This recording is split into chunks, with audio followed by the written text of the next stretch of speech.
Nick Harris, he's been doing some good work. He's been lighting up social media. I saw all of them on television yesterday with the Cowboys game coverage. And part of that TV coverage had Jerry Jones sitting down with Kyle Yeomans and company. And he wanted, I think this is as close as you're going to get to an apology or I messed up from Jerry talking about no urgency with Lamb last week. I think I got in trouble the other day when I said, look, we're not urgent about CeeDee. Well, no one appreciates CeeDee being on the field any more than I do. But let me say this, he wouldn't be taking a snap out here today if he'd been here for all. You've got to use your head when you expose key players. That gives the other younger players a chance to do it. We know exactly what CeeDee can do, and he's worked out with Dak. And so we wouldn't have him out here. It has really not anything to do with his contract. Dak won't be out here this afternoon. And so the bottom line is, what it is no, there's not that urgency. Now, I understand completely the angst that's happening when you are anxious about and someone says anything about whether you're missed or not. Well, CeeDee, you're missed, okay? But you're not missed out here competing, and it doesn't put any pressure any place on us. So their spin on it, I think, is going to be, we were asked about urgency with CeeDee not playing any of these preseason games, and we have no urgency because he's that great, and he'll be able to just step on the field and be one of the best receivers in football. I think that's the way that they're going to play it. Will this affect negotiations? Will this make CeeDee Lamb happy? After last week, he obviously did the sarcastic LOL. I don't know. Yeah, I think that generally, when you ask Jerry a question and he immediately responds back, no. I don't think that he's thought through all the layers that they're now trying to insinuate that he was processing and spitting when he gave his quick, nope. No urgency at all to get this done, because the reality is this has been 16 months of no urgency. They've had the ability to get this done for a long time. This is the one that felt like it should have been the easiest one to get done. And I think they're feeling pressure that they don't like to acknowledge. I don't think Jerry likes to acknowledge feeling pressure in a negotiation. I think they feel it, A, because they see what's going on in the market around them, the leaves they wanted to fall, and they are dealing with, not just one of the better agents in the NFL in terms of negotiating these sort of deals for receivers and Tory Dandy. They are dealing with an agent who has a history of saying, if you don't pay us, we're getting the hell out of here. He got A.J. Brown out of Tennessee the same way. And that's what I think that you didn't hear them correcting Zeke who immediately. They corrected this pretty quick. Yeah, so I get, you're right. But two things. One, the Cowboys philosophically just don't believe in doing it after 3 years. They did it with Zeke. We kind of thought that they did it with Zeke because they felt like they owed it to Jason to give him a full team. They did for it his final year. They did it with Zeke. They said they regretted not doing it with Dak. Yeah. And then they did it with Dak again this year. The other thing is, we say it is the easiest one to do, which, yeah, it probably is. But hasn't the league shown us that wide receivers are the easiest ones to replace? Then trade him. I agree. Yes, I totally agree. That's what they should do. But they're not going to do that. But they're not going to do that because they don't believe. They also don't believe. This team doesn't believe in anything, first of all. They don't believe in signing guys after the 3-year spot, right? They don't do it. They don't believe in signing free agents. And they also don't believe in trading their own superstars for high-value picks to reset everything. Because, the Kansas City Chiefs, if they had CeeDee Lamb, would have traded CeeDee Lamb. The only thing they believe in is the stubbornness of their timeline. That's it. Yeah. That's the only thing. And as I get older in life, stubbornness from other people drives me freaking more and more insane. And the pride and the stubbornness from Jerry or Steven is maddening. But look, he's going to be on the field week 1 against the Browns. Last week, I did not freak out because of Zeke who. I almost wore that shirt in the Fan Bowl. The same exact thing happened where he ticked off Zeke Elliott saying Zeke who. Until someone shows the stones to demand a trade out of here, they're going to continue to operate this way. We're going to do it on our timeline unless CeeDee Lamb or Micah Parsons says, I want out. what point? So you say, and none of us can name the last time that's happened with a star player here. We talked about this. We talked about this last week a little bit. You're obviously not panicked yet. It hasn't even reached Zach Martin date yet. Zach Martin was August 14th. It's August 12th. What day are you starting to get concerned about this is turning sideways? How many days until the Browns when we say he won't be able to play in that game? 12 hours before the game. Like, seriously. Probably. And I don't think 12 is too far off. Friday. Like 48, 72 hours. Yeah, probably. that's when I'll panic. When it jeopardizes 0-1. That's when I'll panic. Yeah. Not a second before. They're going to pay him. They're going to lose. They're going to lose again. They're going to lose with Dak. And they won't win Micah either. What level of install day does he need to be there for? The offense, he's been here for the offensive installs. There's not going to be a lot of radical changes. But the game plan for that week. Man, that's a good question. It's different in terms of if you're talking about inserting a corner, right? Like if you're talking about inserting a corner or an offensive lineman, like they run route concepts. Yeah. And like CeeDee knows what his job is and what his assignment is. A lot of receivers, that's why you can trade for a receiver midweek. And they can show up in the game 3 days later, even if they're from another team. Yeah. Amari Cooper can show up and play against Tennessee right after getting traded here because it's route combinations and they can cut you some corners. Did any of you or Tolos last week when this LOL happened say that this is going to cost them something, that this is going to backfire, this is going to harm things? I don't think we talked about that, no. I think... So this didn't worry you then? No, I do think you are running the risk of souring somebody here, though. Not because of that specifically, but just the dragging of their feet. Aren't we soured already? No, I mean, I think they're running the risk of souring, like, to the point of talking about, all right, well, just get me out of here then. Like not that he's on the doorstep of it, but this is a guy, I think, in CeeDee Lamb who he wants to be respected, and he wants to feel like he is being treated a certain way or being respected at a certain level that he feels like he's earned based on how he's progressed, how he's leveled himself up. I saw somebody yesterday or over the weekend had tweeted something in reply to the Lamb stuff, and they had said, well, you show up. You deserve nothing. Just show up because, you've already shown yourself to be a poor leader and yada, yada, yada. I'm telling you, there's locker room culture guys. He's at the very top of the list in that locker room. And that's somebody who consistently holds himself accountable and holds others accountable and works on his deficiencies. And it is the perfect type of player. There are no questions or hangups on paying CeeDee Lamb. And so the fact that they're doing it feels like we just want to exert our power as the people writing the checks. Or it's a fight over the guaranteed money. There's a $26 million gap. That's significant. But you don't anticipate they're going to walk away from CeeDee Lamb in the next 4 years. 4 years from now, it's more likely CeeDee Lamb's going to be better in 4 years than I feel like he's going to be any worse. So what are you fighting over? You're fighting over something that guarantees what you already assume, which is he's going to be here. And is the guaranteed money part of the cap? It factors in when you talk about trades. Okay. It doesn't factor in the same sort. It's basically out clauses. Yeah. That's what it ultimately impacts, but it doesn't affect the cap number. Dan Orlovsky. God, I don't think Dan knows what year it is. He says it doesn't look like Dak and CeeDee are getting their new contracts anytime soon with McAfee. Dak Prescott wants a new contract. He's not going to get it, and it doesn't seem like he's going to get it this season. CeeDee Lamb wants a new contract, and it certainly doesn't feel like it right now, to Jerry's words, no urgency. If CeeDee holds out for 2 games, like let's live in the world. I think Emmitt Smith held out for 2 games probably 15 years ago, 20 years ago. If he holds out for 2 games, and when you're a fringe playoff team, that matters big time. I heard this clip. I said this, and I don't know what he said because I don't think he knows what year it is because according to Dan Orlovsky, Emmitt Smith played in 2009. He thinks Nolan Ryan faced Jeter just like Cowherd. I was just about to say Cowherd and Orlovsky have the same researcher, it sounds like. 15 years ago, we started at the Fan. We started at the Fan. Emmitt Smith was not active. Emmitt Smith held out, I believe it was over 30 years ago now. I think it was 31 years ago. Yeah, that's exactly how long ago it was. Dan Orlovsky was in his 5th year in the NFL and on his 2nd team 15 years ago. In fact, I believe, yeah, he was like Emmitt Smith was put into the Hall of Fame 15 years ago. Yeah. All right. What an idiot. I was stunned. Are you embarrassed? I couldn't believe 15 years ago. What?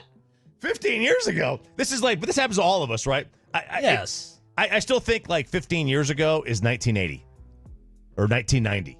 You know, it's like, it's just like, it's in my head. Oh, Tupac. Yeah, what did he die? 10 years ago, 15 years ago? Here's what I want on the Franklin Franco injury attorney text line. YouTube fan cam and Twitch with the almost 700 of you watching. Thank you. You are appreciated. You're appreciated. Give me a Trey Lance grade for yesterday.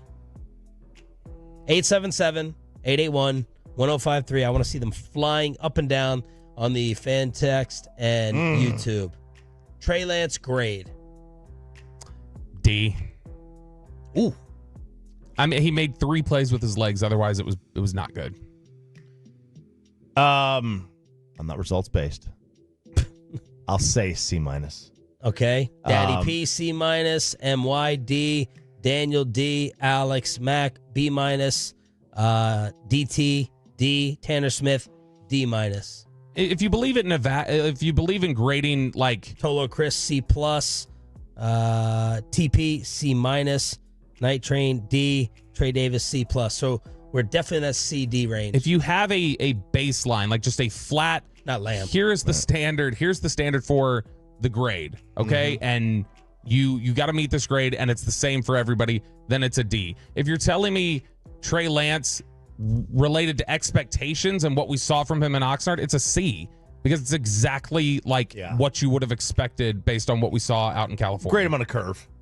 He's on a bell curve, right? I'll go C- at the very best and D+ if I can do that. I don't know if they give out D+. I wish the NFL had like a.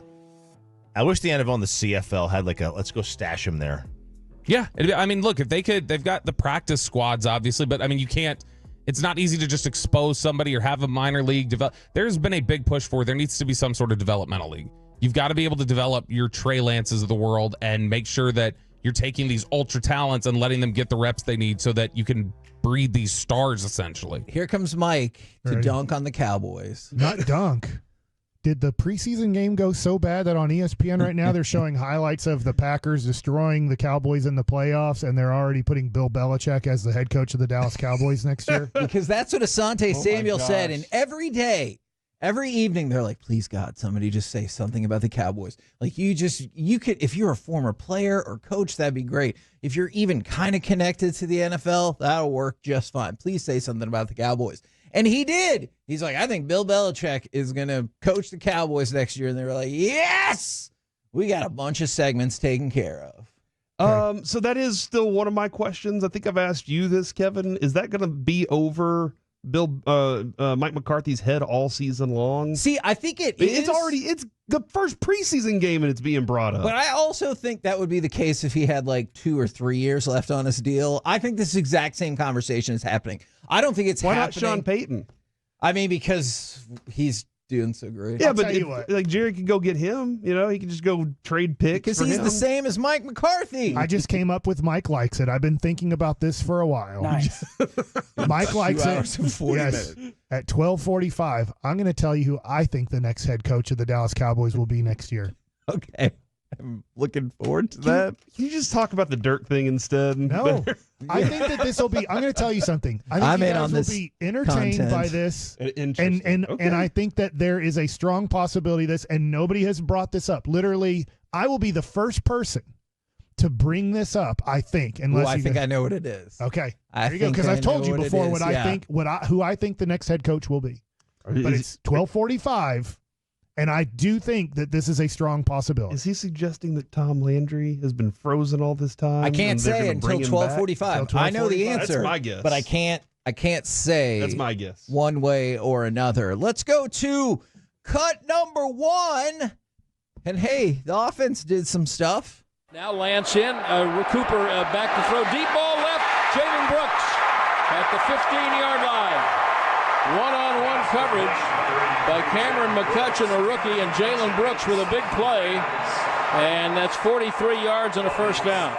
43 yards right there. Now, if you cared, which maybe you do, the Cowboys lost to the Rams 13-12.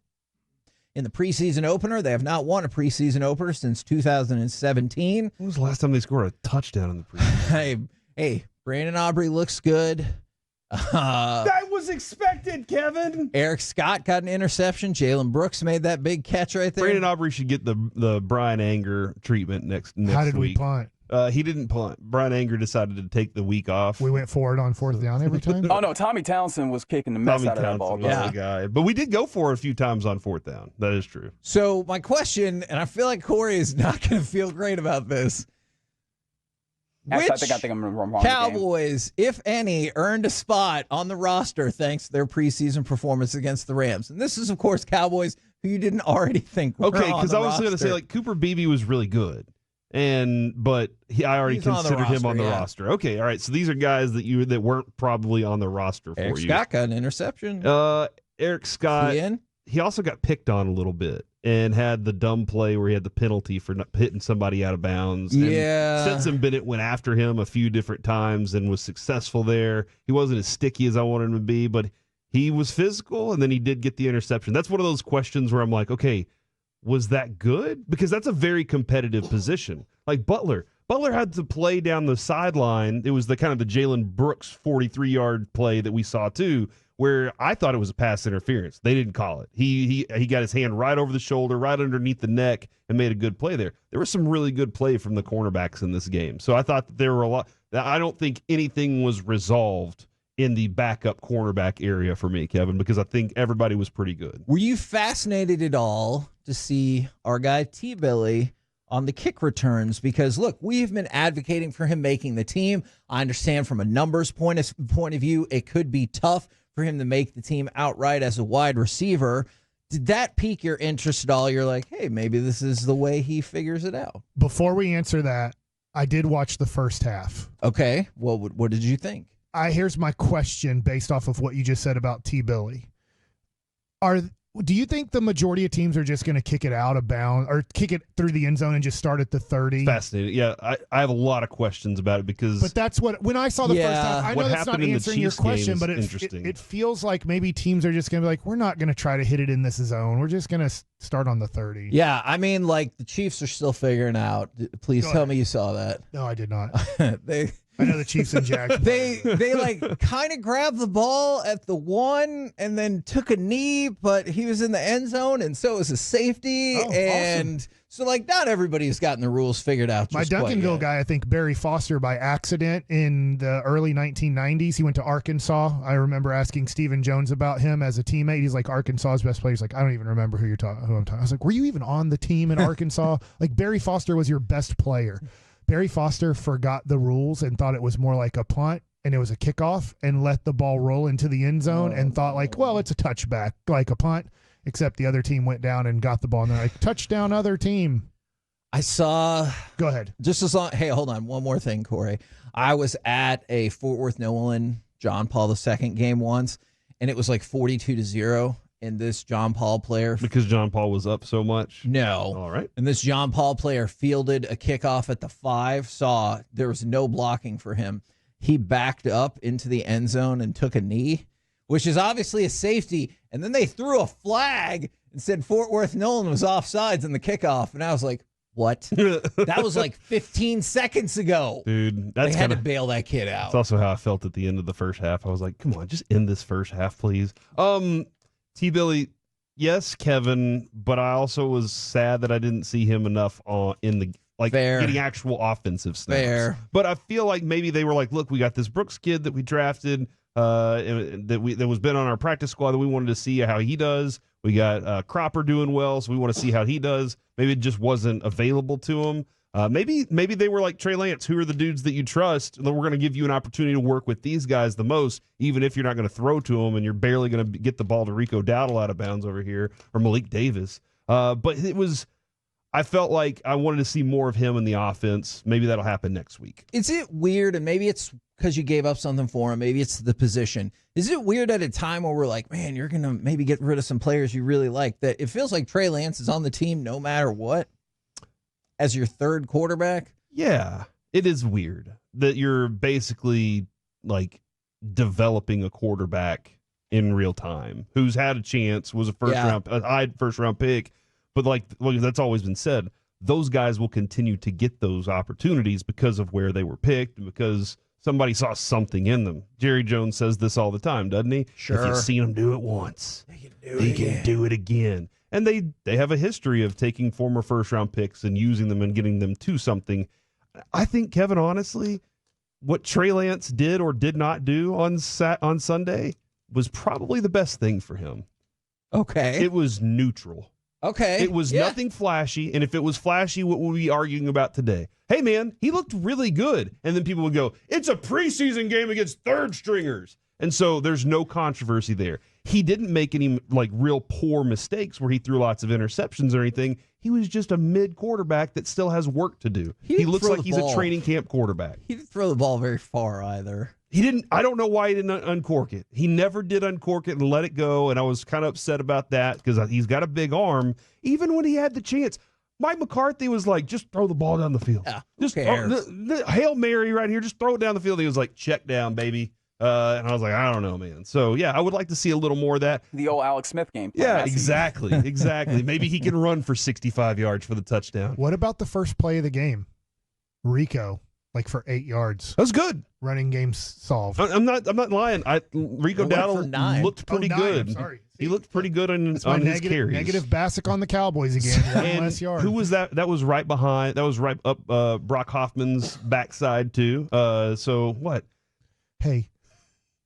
What? How else are you supposed to say that? He found a hole, but he also was following up the middle on that run. So that was nice. Still don't like it. I think you made it worse. I forgot how little Malik Davis is. Is that his name? The number 34? Yes. He looks like when we were running those two guys, and I get Zeke's going to be the main running back, carrying the ball 15 to 20 times a game. But when those two guys were running, I was like, oh, crap, they're smaller than what I remember. Which I don't know if does that mean anything? Maybe no. They're not obviously as small as Deuce. But I was like, oh, they're like little backs, huh? And what's concerning to me is what people think is going to fix this, because I was talking with a couple of people at Fanbowl, and they're like, no, I heard they're about to get Dalvin Cook.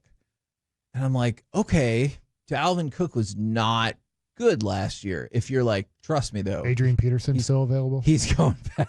Probably. Could you imagine if we had Adrian Peterson and Zeke Elliott as our 1-2 combination? I'm not going to lie. I would be oddly intrigued to see how that would go. I know in my heart of hearts it would go poorly, but I would kind of want to see it. Let's do it. Did you feel good about the defense? Because on one hand, if we're like, oh, the offense looked bad, it's a preseason game. Did you feel good about the defense, though? Because you're like, I know it's a preseason game, but man, the defense looked good.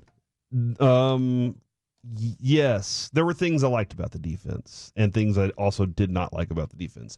Behind Marshawn Nealon and DeMarcus Lawrence, I don't know if we have any defensive ends that I trust right now. There was zero pass rush throughout pretty much the entire game. Now, whether or not that's by design or what, who knows? But I like Nealon. I thought he was pretty good. I thought Mozzie had a pretty decent game too.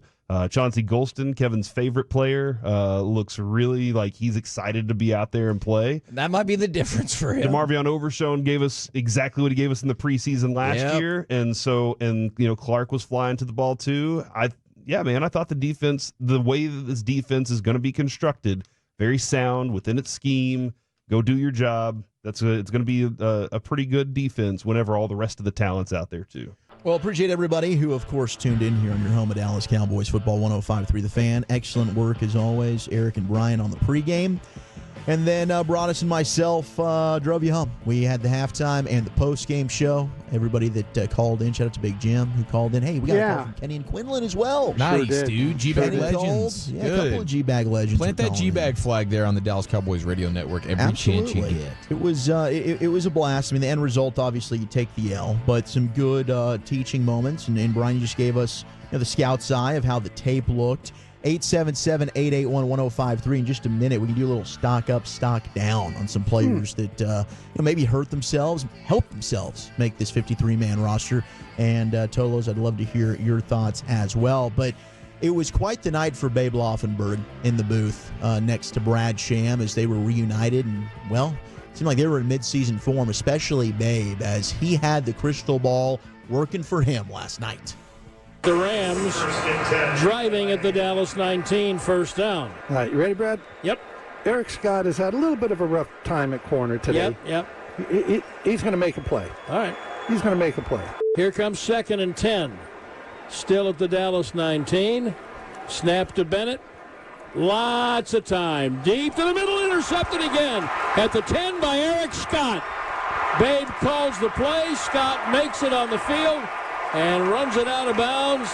Pushed out by offensive lineman Zach Thomas. 2 turnovers for Dallas. Well, if anybody knows Eric Scott and are listening, please tell him that Babe Laufenberg really helped him on that play. I feel like we shared it 50-50 right there, Brad. I think that was mostly you.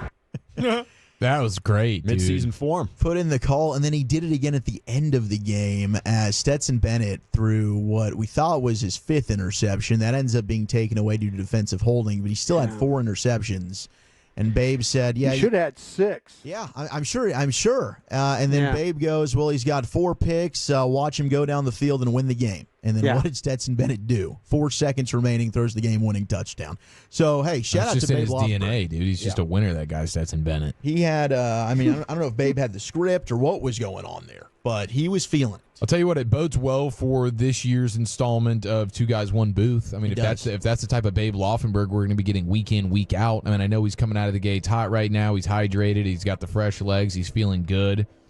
Camp hasn't been too treacherous for him. Once you get into the druthers of the season, will he still be able to have this same type of production? That's the question, and we will hold his feet to the fire each and every Cowboy day after the Cowboys play, and we'll see what he's bringing to the table. But that was a heck of a start. Sure was. And how about Mike Zimmer? Good start for him. His defense, 4 interceptions. We thought, oh no, are the turnovers going to leave with Dan Quinn? Not so fast, Zim. And how about this, Brian? The report came out, Mike Zimmer calling the entire defense last night without even using his play sheet.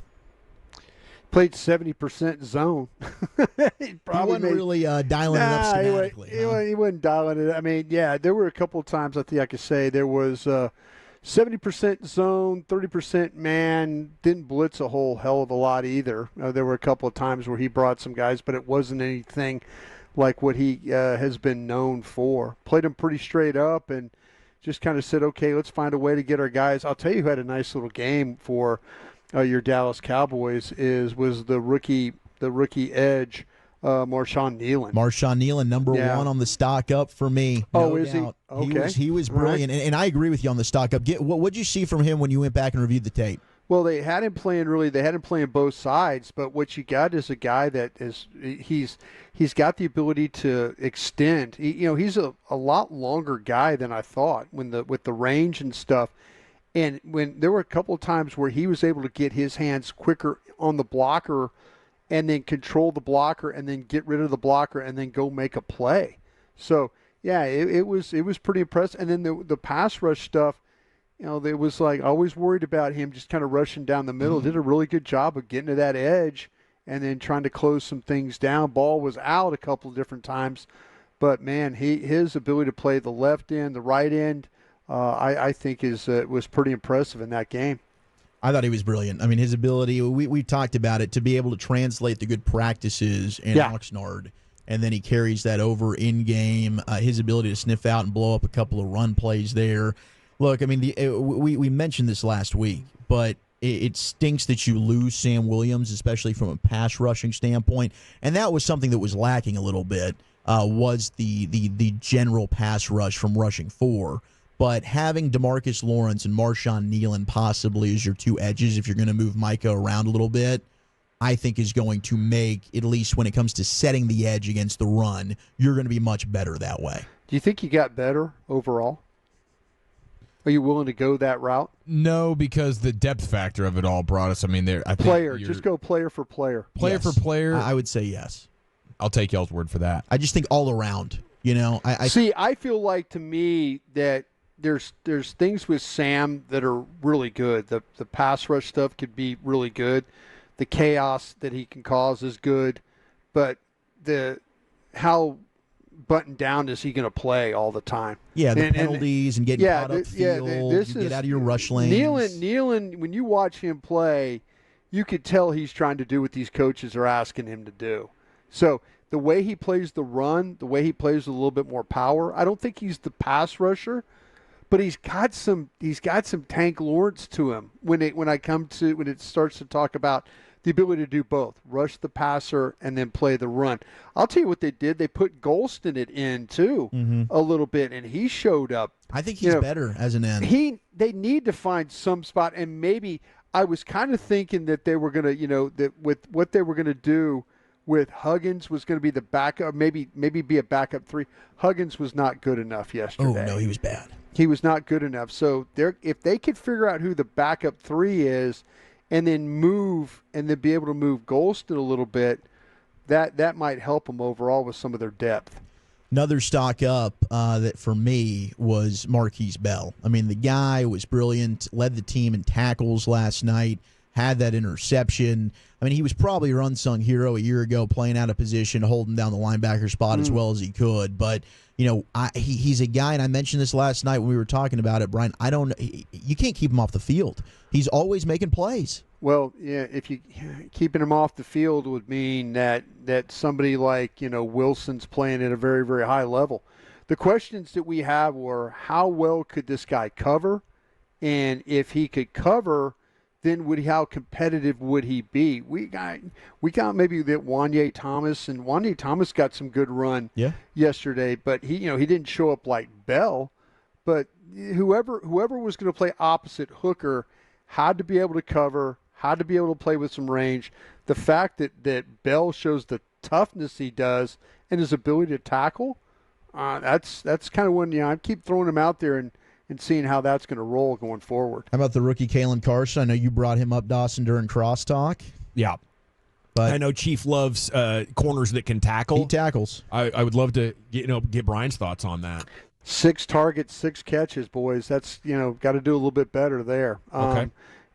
That's where and playing his first game in the National Football League, we've seen him be very, very competitive out here and deny the football. I think when he looks at the tape, he's going to see that maybe there's some things that he has done on this practice field out here that he could do in these games. And he's more than tough enough. He's more willing to stick his nose in there. But they were able to kind of take advantage of him a little bit in this football game. And like I said, 6 targets, 6 catches, not what you really, really want from your corner. He'll learn. He'll get better. He's shown a lot of promise in these practices, and I kind of feel like that the more you put him out there, the better he'll get. Jalen Brooks had the big 43-yard catch. I thought he, in his limited snaps looked good. I was surprised. They could have thrown it to Billy Johnson on the other side, and it would have been a touchdown. And he could have thrown it to Schoonmaker, and it would have been maybe about a 28-yard gain. They had 3 guys open on that play, and he chose Brooks. Brooks did a good job of it was a good play by Brooks. Yeah, 43 yards, their biggest play on offense there. I mean, Brooks has looked pretty good. I was surprised, though. I don't get not playing Jalen Tolbert. I understand, hey, CeeDee's out. He's not with your team right now, so Tolbert's essentially your de facto number 2. But this is a guy that I don't think has earned, oh, my gosh, I don't need to play in my first preseason game. Boy, he's practiced really, really well, though. I mean, we've kind of had a lot of questions about him, and they probably, maybe it's one of these things where they're really not sure what's going to happen with CeeDee. Maybe they're like, okay, we got to kind of protect ourselves in case something does happen. And, do we want him, running routes in the second quarter against the Rams when he might have to play some significant snaps for you? Yeah, I mean, just to start the game, put him out there for a couple of series. I mean, to me, sure. Sure. I mean, that I understand. Let's get in. No, I understand what you're saying. He's been really good in these practices. No question. Cropper, I thought, had himself a good game. Not good, though. Eric Scott Jr., he did have that interception, but it was a rough start for him in that one. Rough. And, and the penalty wasn't good either. The guy's out of bounds, and you take a run at him, and, you get a 15-yard penalty there. So, it was kind of a learning moment for him. And the corners, the Rams receivers did a pretty good job of finding ways to get open. And every time the ball went down the middle of the field, though, Dallas's defense was really good. The interceptions, that's where really, there were times where Stetson Bennett didn't see, the linebacker underneath, but they did a good job of defending the middle of the field. It was some of the stuff, though, the corners, on the outside, though. I'll tell you what, though, the kid from Texas, Whittington, he showed up yesterday. Good player. He was running all over and running from all different spots. So they've got him a guy that can do a lot of things for them. All right, the last guy we need to talk about. Would you give a stock up or a stock down to Mazi? Okay, this is where Mazi Smith's at right now, and I'm glad you brought Mazi Smith up because the extension that Mazi Smith was able to show in the game, and I've said this, I've been on a couple of shows already today on our station, and the thing I liked about Mazi was the way he was using his hands, and that's the one thing that Jeff Zagina gets on him about all the time. Hands, hands, hands. The extension was good. He controlled a couple of different times. What bothered me a little bit about him was that there was one time when he makes the play on the screen. He does a really good job where, he gets rid of the center, Lindor, who's the blocker on him, gets rid of him, reads him the right way. Now he's in position, makes the tackle. But what happens the very next play? He doesn't do anything. He doesn't even get off the block. He doesn't even really get out of his stance. He doesn't even get up the field. So you're kind of thinking like, okay, he's had a good run of plays, and then all of a sudden he makes a really good play for like a tackle at the line or a tackle for loss, and then the next play you're thinking like, okay, there you go, Mazi, there you go. And then the next play it's kind of like he took the play off. Like, okay, I did what I needed to do. Now I'm going to take a play off and rest up here a little bit. But I think for the most part, he didn't get turned. He didn't get pushed out of the hole. He did a couple of he faced quite a few double teams where he had to deal with those. But the one-on-one stuff, I like the extension, I like the strength, and I like the awareness for the screen. But, man, you just got to stack play after play after play. And when you make a really good play on the screen, don't give me a no-effort play on the very next one. I can't have that.